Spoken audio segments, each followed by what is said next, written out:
United Airlines physical removal and injury of a passenger that led to a crisis communication failure in need of some first aid of its own. So, what happened? News broke of a passenger being forcibly removed from flight number 3411 on April 9th of 2017. Airlines notoriously overbook their planes and have to reaccommodate passengers regularly. In fact, in 2015, the statistics were 46,000 people had been reaccommodated. However, you rarely hear of this situation involving the use of force. United Airlines CEO Oscar Munoz responded to the incident utilizing a two-pronged differentiation and provocation strategy, as outlined in Benoit's article, Image Repair, Discourse, and Crisis Communication. So, differentiation, to make the act seem less offensive. United releases a simply stated, "We apologize for the overbooked situation." Then later, Oscar Munoz, the CEO, says, "I apologize for having to reaccommodate these customers." The use of flowery language trying to differentiate the situation into something small and normal, worthy only of a simple, "Sorry about that, it's a bummer. What are you going to do though, right? That's life." Provocation, the second part of the strategy, is to respond to the actions of another.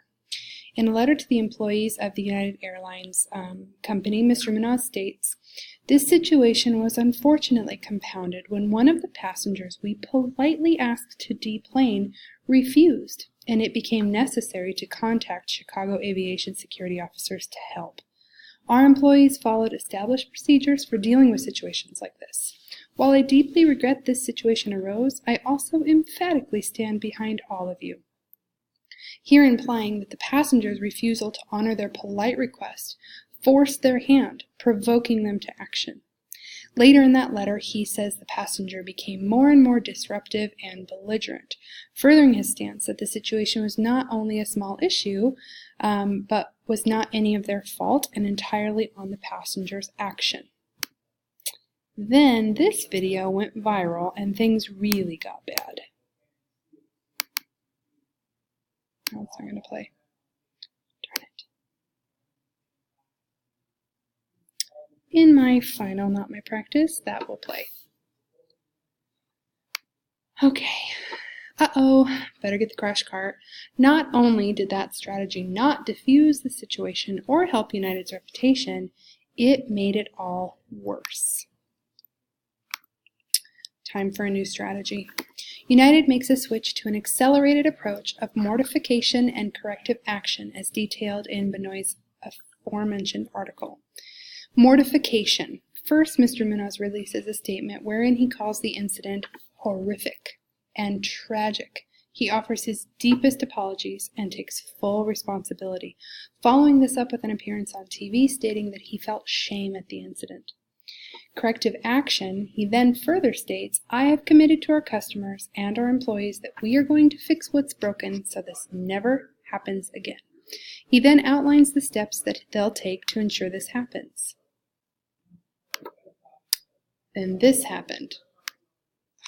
And this isn't working either.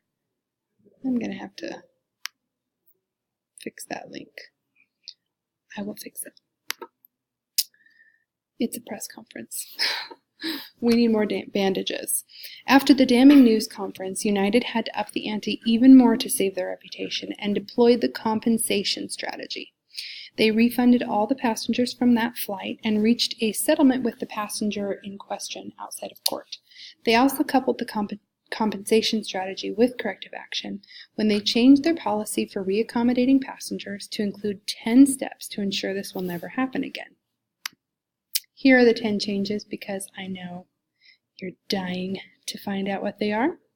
They're going to limit the use of law enforcement. They're not going to require customers that are already seated on the plane to give up. They're going to increase compensation incentives to up to $10,000. They're establishing a customer solutions team, ensuring crews are booked on the flight at least 60 minutes prior, etc., etc. So what can we learn from all this? Number one, get the facts. United should have waited and investigated to know all the facts before releasing any statement. The delay in response would have been superior to blaming the victim and trying to belittle a really bad incident. Number 2, be prepared. United knows that passenger removal happens and it's not something the public loves, but rather endures. They should have had a plan for this going sideways. And they should assume that they're at least slightly culpable and never blame your customers. I just don't see a way to blame your customers and win. The only time provocation would work is against one giant to another giant or someone who's actually threatening your customers. Remember, we root for the underdog because we are the underdog. And third, take responsibility. This is the one area United did well in from the beginning. They never blamed the airport police that was actually responsible for the harm done. It's a small but important victory. It directly relates to the underdog issue and how the public feels when the giant points fingers, even if they're right.